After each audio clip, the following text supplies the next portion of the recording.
नमस्कार प्यारे साथियों, मैं श्याम क्लासेस के डिजिटल प्लेटफॉर्म पर आप सबका हार्दिक स्वागत एवं अभिनंदन करता हूं। तो मित्रों, जितने भी अभ्यर्थी हैं जो जेल प्रहरी की तैयारी कर रहे हैं, उन सबको अग्रिम शुभकामनाएं। जल्दी आपका अप्रैल के अंदर पेपर होने वाला है दोस्तों, ठीक है। और लाइव क्लास भी जल्दी स्टार्ट करने वाले हैं हम, क्योंकि जेल प्रहरी की लाइव क्लास स्टार्ट हो जाएगी 5-4 दिन के बाद में। रेगुलर आपको शाम को 8 बजे क्लास मिलने वाली है। लाइव क्लास में हम सारा सिलेबस आपको करवाने वाले हैं। और साथ ही मैं बता दूं कि ये आपका दूसरा मॉडल पेपर है।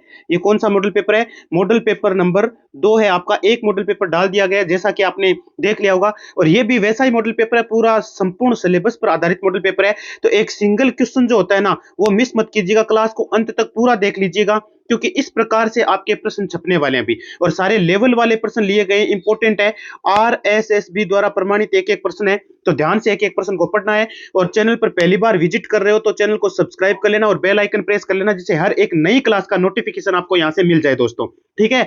और टेलीग्राम की लिंक जो है वो मैं कमेंट बॉक्स में और डिस्क्रिप्शन में दे रहा हूं, वहां से ज्वाइन कर लेना। क्योंकि पूरे टेलीग्राम पर ये पूरी की पूरी पीडीएफ जो है आपको मैं इस मॉडल पेपर की वो पूरी भेज दूंगा, वहां से आप देख भी सकते हैं, रिवीजन भी कर सकते हैं। तो चलिए टाइम को वेस्ट नहीं करते हैं और क्लास को कर देते हैं शुरू। पहला ही आपका प्रश्न आ गया। और एक चीज और दोस्तों, अपना स्कोर जरूर बताना कि आपके कितने सही हो रहे हैं। इसमें देखो, हम है ना रीजनिंग भी पढ़ेंगे, देखो रीजनिंग भी पढ़ेंगे, और आपके जीके है वो भी पूरा कवर होगा आपका। और साथ में साइंस आती है आपके, वो भी पूरी कवर होगी। और जीके में हम भारत का और राजस्थान का दोनों जीके आने वाला है, क्योंकि आपको पता होगा दोनों आएंगे। चलिए शुरू करते हैं। पहला आपका प्रश्न है कि असंगत को पहचानिए, यानी पहले ही आपके रीजनिंग का प्रश्न आ गया। ये आपके किसका प्रश्न है? ये रीजनिंग का प्रश्न है। रीजनिंग का पहला ही प्रश्न, असंगत को पहचानना है। सारंगी लिखा है, तबला लिखा है, सितार लिखा है, गिटार लिखा है। देखो, सारंगी जो होता है उसमें तार लगे हुए होते हैं, सितार में भी तार लगे हुए होते हैं, गिटार में भी तार लगे होते हैं। लेकिन तबला अलग चीज है, तबला बजाया जाता है सीधा, है ना, इसमें तार नहीं लगा होता ना। तो ये आपका अलग हो गया, असंगत हो गया। तो विकल्प नंबर बी को आप यहां पर ताला लगा सकते हैं दोस्तों। अगला आपका प्रश्न कहता है, देखो आगे पीछे हो गए हैं क्वेश्चन थोड़ा नंबर में, तो ये मत कहना कि सर जी नंबर गलत कैसे लगा रखे हैं। आगे पीछे हुए कोई बात नहीं, आप पढ़ते रहिए और अपना स्कोर बताइएगा। सही विकल्प चुनिए। इंग्लैंड, यूरोप लिखा गया है, फिर यहां समानुपात का चिन्ह है, फिर भारत, यहां प्रश्नवाचक के स्थान पर क्या आएगा? तो जिस प्रकार इंग्लैंड लिखा है इसने, जिस प्रकार इंग्लैंड लिखा है अनुपात के साथ लिखा है यूरोप, यानी जिस प्रकार इंग्लैंड यूरोप महाद्वीप में है, कौन से द्वीप में है? यूरोप महाद्वीप में है। वैसे ही भारत कौन से महाद्वीप में आता है? तो ये आ जाता है आपका एशिया के अंदर। अंदर कहां आ जाता है? एशिया के अंदर। तो एशिया आपका राइट हो जाएगा। विकल्प नंबर ए को ताला लगा दो, ए को लॉक कर दो। अगला आपका प्रश्न देखिए। अगला आपका प्रश्न है, फिर से एक बार किसका आ गया है? फिर से रीजनिंग का आ गया है। वह छोटी से छोटी संख्या क्या है जिसे 4, 6, 8, 12 से भाग देने पर प्रत्येक दशा में 3 शेष रहे? वह छोटी से छोटी संख्या आपको बतानी है क्या है जिसे 4, 6, 8, 12 से भाग देने पर प्रत्येक दशा में 3 शेष बच जाए। 21 है, 18 है, 35 है या फिर 27 है। तो दोस्तों आपके पास 4 दे रखा है, 6 दे रखा है, 8 दे रखा है, 12 दे रखा है। एकदम आसान सा काम है। जो संख्या आपको दी गई है ना, उनका आप एलसीएम निकाल लो। पहले 2 का भाग दे दिया आपने, है ना, तो इस प्रकार से ये आ गया। फिर एक बार और 2 का दिया, 1 आ गया, 3 आ गया, 2 आ गया, 3 आ गया। फिर से 2 का जा रहा है, एक बार, 3 बार, एक बार, 3 बार। अब 3 का जाएगा, 1, 1, 1। इस प्रकार से निकाल लीजिएगा। क्या निकाल लीजिएगा? एलसीएम निकाल लीजिएगा। अब इन सबको मल्टीप्लाई कर दीजिए। 3 दूनी 6, 6 दूनी 12 और 12 दूना कितना होता है? 24 होता है। और इसने कहा था कि प्रत्येक दशा में 3 शेष रहे, तो जो शेष रह रहा है उसी को जोड़ दो इसी के साथ। जो संख्या है उसी के साथ जोड़ दो, कितना हो गया? 27 हो गया। तो वह छोटी से छोटी संख्या कितनी है? 27 है। विकल्प नंबर डी आपका यहां पर राइट हो जाएगा दोस्तों। आशा और उम्मीद है आराम से आप समझ गए होंगे। इस प्रकार के सारे प्रश्नों को आपको इसी प्रकार से हल करना है दोस्तों। अगला प्रश्न आपका 6 नंबर। 15, 18, 23, 30, 39, 50, 63। देखो पहले सीरीज लिख लेता हूं। अब देखो, सीरीज को जहां पे भी श्रेणी ऐसे दिखाई दे तो आपको पहचान करनी पड़ेगी आखिर उसमें माजरा क्या है। देखो 50, 63। अब यहां प्रश्नवाचक चिन्ह लगा दिया। अब आप ध्यान देते हैं यहां पर, तो ध्यान से देखो, यहां 15 में कितना जोड़ा है? 3 जोड़ा है सर जी। जोड़ा है 3, बिल्कुल। उसके बाद में यहां कितना जोड़ने पर 23 आया? तो 18 में 3 जोड़ते हैं तो 19, 20, 21 ही होता है, लेकिन 2 ज्यादा रहा है, इसका मतलब +5 किया गया है। इसका मतलब प्रत्येक बार अब +7 किया गया, फिर आपके +9 किया गया। अब यहां पर प्लस कितना किया गया? 11 किया गया। इसी प्रकार प्लस आपके 63 के अंदर जोड़ना है आपको। 63 के अंदर कितना जोड़ोगे? 15 जोड़ोगे, 13 जोड़ोगे, सॉरी 13 जोड़ा तो 63 हो गया। अब 63 के साथ आपको कितना जोड़ना है? 15 जोड़ना है। अब 63 के साथ आप जैसे ही 15 ऐड करते हैं तो आपका ये बनता है 78, और 78 आपका विकल्प नंबर सी में लिखा गया है। तो इस प्रकार की सीरीज को पहचानना पड़ेगा कि कहीं पे विषम संख्याएं जोड़ी जाती है तो कहीं पे सम संख्याएं जोड़ी जाती है, कहीं पे 2 जोड़ के एक मतलब 2 से गुणा करके एक जोड़ा जाता है, कहीं पे 3 से गुणा करके एक जोड़ा जाता है, तो इनका ध्यान रखना पड़ेगा। आप देखोगे 2-3 बार तो कवर हो जाएगा, ठीक है। और मैं अलग-अलग आपको सवाल करवा रहा हूं फिलहाल के लिए, तो आपको पता चल जाएगा कि किसी भी प्रकार की श्रेणी आ जाए आप आराम से कर देंगे। अगला प्रश्न आपका 7वां, 7वां नहीं कि 46वां आया है। वैसे ये आपके राजस्थान जीके गए, तो फटाफट देखो, फटाफट करवा देते हैं आपको। निम्नलिखित में राजस्थान का कौन सा क्षेत्र गुजरात राज्य के साथ अपनी सीमा साझा करता है? अरे राजस्थान का ऐसा कौन सा क्षेत्र है जो गुजरात राज्य के साथ सीमा साझा करता है? चित्तौड़गढ़ है, पाली है, उदयपुर है, या फिर नागौर है दोस्तों। तो दोस्तों चित्तौड़गढ़ जो है ना, वो आपका किसके साथ है? गुजरात के साथ सीमा साझा करता है दोस्तों। ये सीमा साझा करता है गुजरात के साथ। तो विकल्प नंबर ए आपका क्या हो गया? राइट हो गया। अगला आपका प्रश्न क्या कहता है? प्रश्न आपका कहता है दोस्तों कि राजस्थान के किस भौतिक क्षेत्र में पलाया झीलें पाई जाती है? पलाया झीलें काफी बार बताया है, और जियोग्राफी का मोस्ट इंपोर्टेंट प्रश्न है भाई दोस्तों। हाड़ौती का पठार, मैदान, अरावली पर्वत या थार का रेगिस्तान? आपको पलाया झीलों का पूछा। पलाया झीलें होती है भाई, है ना, ये पाई जाती है आपके थार के रेगिस्तान में, और थार का रेगिस्तान अपने राजस्थान के अंदर है, ठीक है। हाँ बिल्कुल, तो इस थार रेगिस्तान में क्या पाई जाती है? पलाया झीलें पाई जाती है आपके। विकल्प नंबर डी आपका यहाँ पर राइट हो जाएगा दोस्तों, ठीक है। अगला प्रश्न आपका, अगला प्रश्न है थान वेस्ट, जो एक भूगोलवेता थे कि जलवायु वर्गीकरण के अनुसार, एक आता है आपके कोपेन, कोपेन का भी जलवायु वर्गीकरण दिया हुआ है, और आपके थानवेस्ट का भी जलवायु वर्गीकरण के अनुसार निम्नलिखित में कौन सा जैसलमेर की जलवायु को प्रस्तुत करता है? यानी इसमें से जैसलमेर की जो जलवायु वो किस प्रकार की है? ईएडी है, डीएडी है, सीएडब्ल्यू है, या डीबीडब्ल्यू है? तो दोस्तों इसकी जो जलवायु है वो है आपके ईए डैश डी। ये इस प्रकार की जलवायु यहाँ पर रह जाती है आपके। अगला आपका प्रश्न 49 नंबर, फटाफट से देखते रहो क्योंकि बहुत इंपॉर्टेंट और लेवल वाले प्रश्न। किसी मिट्टी को रेगुर मिट्टी के नाम से जाना जाता है। कौन सी मिट्टी है उस जिसको रेगुर मिट्टी के नाम से जानते हैं? काली मिट्टी, लाल मिट्टी, पीली मिट्टी, या लेटेराइट मिट्टी? बहुत इंपॉर्टेंट ये प्रश्न है आपका। और रेगुर मिट्टी कहा जाता है आपके काली मिट्टी को। किसको कहा जाता है दोस्तों? काली मिट्टी को क्या कहा जाता है? रेगुर मिट्टी कहा जाता है। और ये जो अपने दक्षिणी राजस्थान है ना, दक्षिणी राजस्थान में बहुत अधिक मात्रा में ये पाई जाती है। और एक देश की बात करें यूरोप, तो यूरोपीय साइड में, यूरोपीय क्षेत्र में आपके लगभग लगभग आपको काली मिट्टी देखने को मिलेगी। यहाँ पर बहुत अधिक मात्रा में काली मिट्टी पाई जाती है।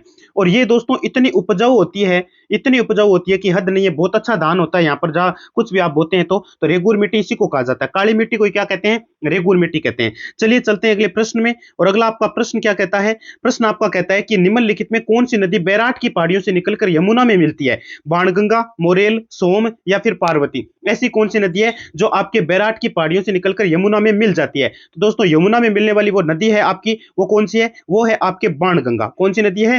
वो आपके बाणगंगा है, जो आपके कहां मिल जाती है? यमुना के अंदर मिल जाती है। तो विकल्प नंबर ए आपका राइट हो जाएगा। अगला आपका प्रश्न 51 नंबर प्रश्न आपका क्या कहता है? श्री मल्लीनाथ जी का पशु मेला कहां आयोजित होता है? अब परसों की क्लास में पूछा था कि महाशिवरात्रि पशु मेला, महाशिवरात्रि पशु मेला ये लगता है आपका करौली के अंदर। कहां लगता है दोस्तों? ये आपका करौली के अंदर लगता है। आपको पूछा मल्लीनाथ जी का पशु मेला कहां आयोजित होता है? पुष्कर अजमेर में, तिलवाड़ा बाड़मेर, झालरापाटन झालावाड़, परबतसर नागौर। तो दोस्तों आप सबको पता होगा, आराम से बता दोगे ये तो आप हैं। ये आपका कहां होता है? तिलवाड़ा। तिलवाड़ा कहां पड़ता है आपका? बाड़मेर के अंदर। बाड़मेर के अंदर तिलवाड़ा एक स्थान पड़ता है, वहां पर आपके मल्लीनाथ जी का पशु मेला जो है वो आपके आयोजित होता है दोस्तों। अगला आपका प्रश्न, अगला प्रश्न कहता है अमृता देवी मृग वन स्थित है। जो अमृता देवी मृग वन है वो आपके कहां स्थित है? खेजड़ली जोधपुर में है, कायलाना झील, मथानिया, माउंट आबू? कौन सा विकल्प आपका राइट हो जाएगा? वेरी वेरी इंपॉर्टेंट प्रश्न है दोस्तों, स्टार लगा लेना, बहुत अच्छा प्रश्न है। अमृता देवी मृग वन आपको पता होना चाहिए कहां पर है, और अक्सर ऐसे क्वेश्चन पूछे जाते हैं इस प्रकार के एग्जाम में, जेल प्रेरी में पूछे जाते हैं भाई, ठीक है। तो ये खेजड़ली जोधपुर हो जाएगा। यहाँ पर जो अमृता देवी है, अमृता देवी, उन्होंने पेड़ों के साथ लिपट कर, पेड़ों के साथ लिपट कर क्या कर दी थी? जान दे दी थी अपनी। बहुत सारे लोग लिपट गए थे, पेड़ों के साथ कट गए थे, ठीक है ना। तो यही वो है अमृता देवी मृग वन। पूछा आपको, खिजड़ली में पड़ता है, जोधपुर के अंदर आपका ये खिजड़ली, ठीक है। अगला आपका प्रश्न देखो, राजस्थान राज्य की पहली रेल आगरा फोर्ट कहां तक प्रारंभ हुई? बताओ, राजस्थान राज्य की पहली जो रेल है वो आगरा फोर्ट से कहां तक प्रारंभ हुई?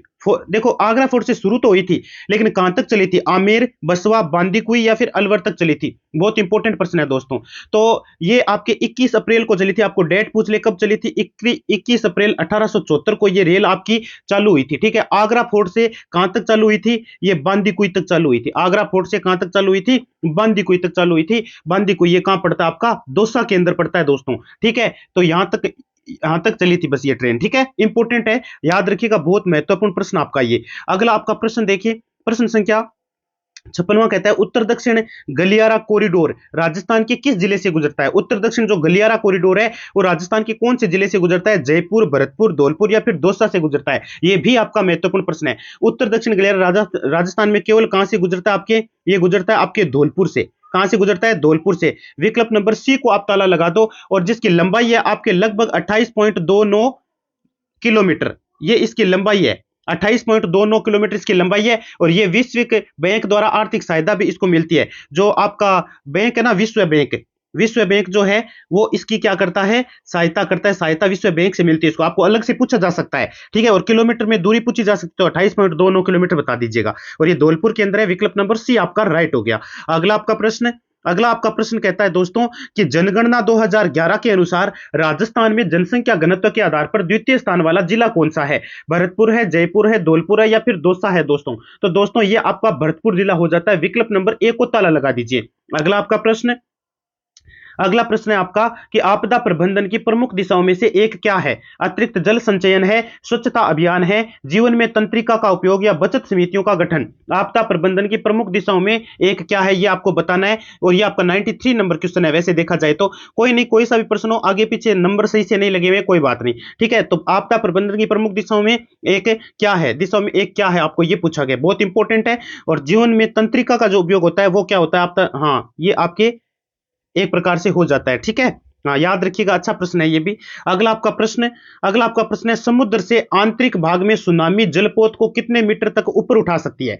समुद्र के आंतरिक भाग में जो सुनामी है वो जलपोत जो होता है जल को कितना ऊपर तक उठा सकती है? 1 या 2 मीटर तक, 4 या 5 मीटर तक, 8 या 10 मीटर तक, 10 या 12 मीटर तक है। और ये क्वेश्चन आया हुआ है दोस्तों, ठीक है ना। तो ये आपके लगभग 1 से 2 मीटर ऊंचाई तक उठा सकता है, इससे ज्यादा नहीं। तो विकल्प नंबर आपका ए राइट हो जाएगा। अधिक दाब होने के कारण इतना ही उठता है पानी ऊपर। अगला प्रश्न है आपका बंगाल की खाड़ी में अधिकतर चक्रवात किस महीने में बनते हैं? कौन से महीने में ज्यादा चक्रवात आते हैं? अक्टूबर और नवंबर, जनवरी फरवरी, मार्च और अप्रैल, या अगस्त और सितंबर में आते हैं दोस्तों? बहुत इंपॉर्टेंट प्रश्न है। तो दोस्तों अक्टूबर और नवंबर, ओसीटी और आपके एनओवी, यानी अक्टूबर नवंबर को क्या होता है, ये आपके बंगाल की खाड़ी में ज्यादा से ज्यादा चक्रवात है इस महीने में बनते हैं दोस्तों, अक्टूबर और नवंबर के अंदर। अगला आपका प्रश्न क्या कहता है? इनमें से कौन से राज्य में सर्दी के महीनों में बाढ़ आती है? ऐसा कौन सा राज्य है जिसमें सर्दी के जो महीने होते हैं, जैसे कि बात करें नवंबर, दिसंबर, जनवरी, फरवरी, सर्दी के जो महीने उनमें बाढ़ आती है? असम में, पश्चिम बंगाल, केरल, या फिर वो तमिलनाडु है दोस्तों। तो दोस्तों वो आपका जिला है तमिलनाडु। तमिलनाडु में आपकी सर्दियों के दिनों में क्या होती है, आपके बाढ़ आने के आसार नजर आते हैं। तो अगला आपका प्रश्न क्या है? अगला आपका प्रश्न है इनमें से भारत के, देखो भारत का भी आ गया ना, भारत जीके का भी, तो सारा ही आएगा देखो, क्योंकि कंप्लीट मॉडल पेपर आपका ये।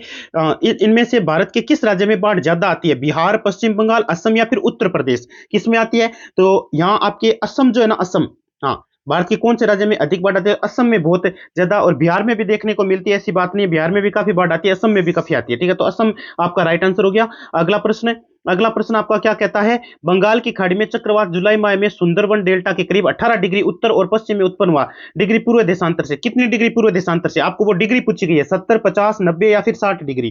कौन सा विकल्प आपका राइट हो जाएगा? तो दोस्तों इसमें आपका 90 डिग्री पर, ठीक है, 90 डिग्री राइट हो जाएगा। हाँ, पश्चिम में उत्पन्न होती है, और डिग्री पूर्व देशांतर से आपके 90 पर, ठीक है। ये प्रश्न थोड़ा ढंग से नहीं लिखा गया, कोई बात नहीं। अगला प्रश्न, भूकंप के कारण क्या होता है? अरे भूकंप के कारण क्या होता है? जलवायु में परिवर्तन होता है, भूकंप परिवर्तन होता है, भूकंप परिवर्तन या वनों का कटाव? एक जैसे दो लिखे गए यहाँ पर।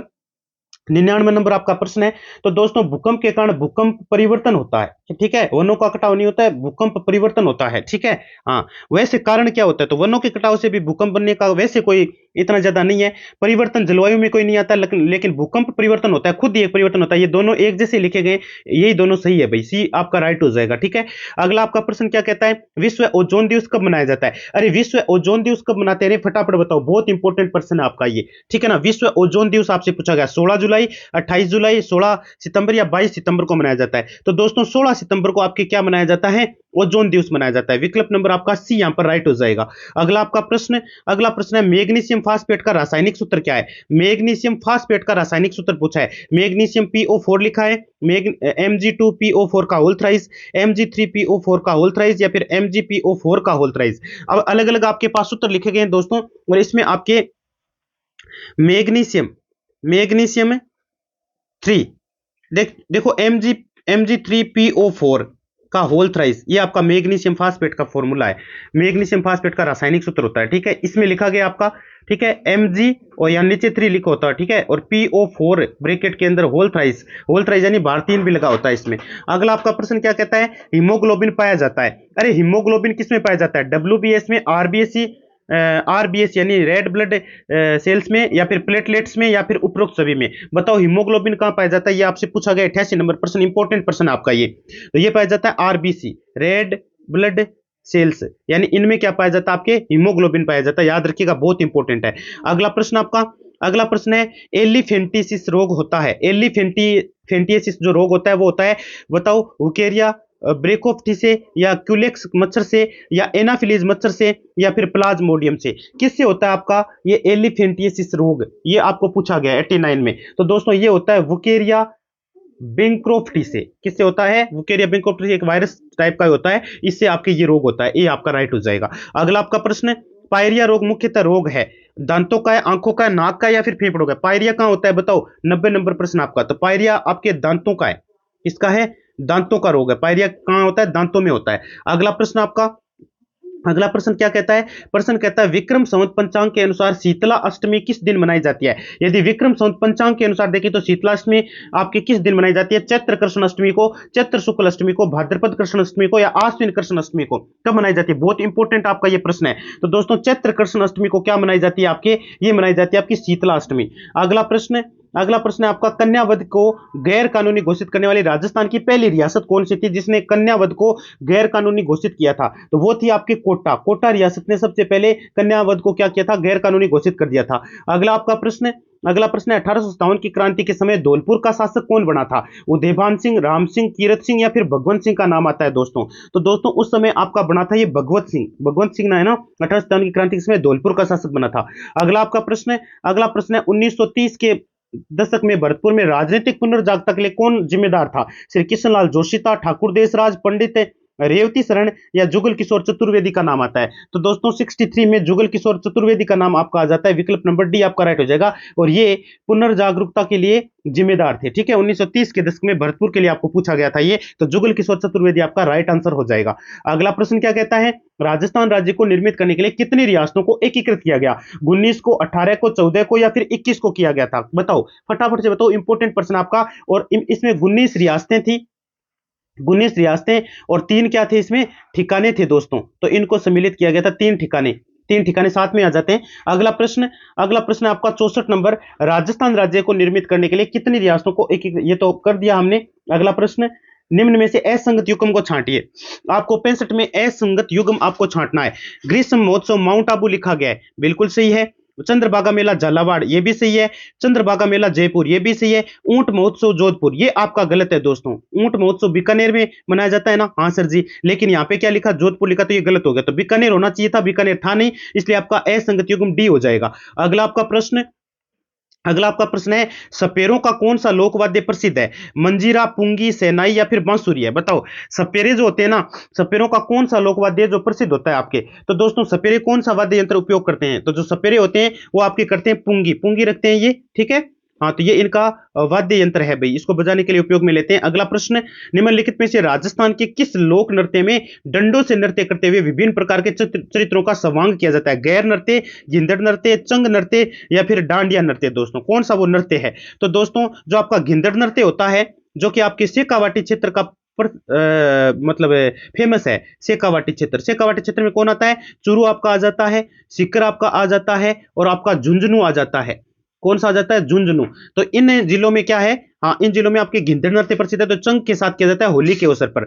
अगला आपका प्रश्न है, ये 10 नंबर लिखा हुआ है वैसे तो, प्रश्नवाचक स्थान है तो सही विकल्प चुनिए। ये आ गया आपका कौन सा प्रश्न है, फिर से आपका प्रश्न आ गया कौन सा, बिल्कुल ये रीजनिंग का है। 2, 5, 11, 23, 47। देखो 2 फिर 5 फिर 11 फिर 23 और फिर 47 लिखा है। पहले इसको समझो, सीरीज को वैसे ही समझना है जैसे समझते आ रहे हो बार बार, ठीक है ना। देखो इसका डबल, देखो मैं 2 का डबल करूं तो 4 ही होता है, लेकिन साथ में 1 जोड़ूं तब कितना होता है सर जी 5। और उसके बाद में 11 लाने के लिए क्या करना पड़ेगा, 5 का डबल किया मैंने और फिर से प्लस 1 किया, तो 5 का डबल कितना होता है, 10 होता है। 10 में 1 जोड़ेंगे कितना आएगा, 11 आएगा। फिर यहाँ पे फिर से देखो 11 का डबल कितना होता है, 22, 22 में 1 जोड़ेंगे कितना आएगा, 23।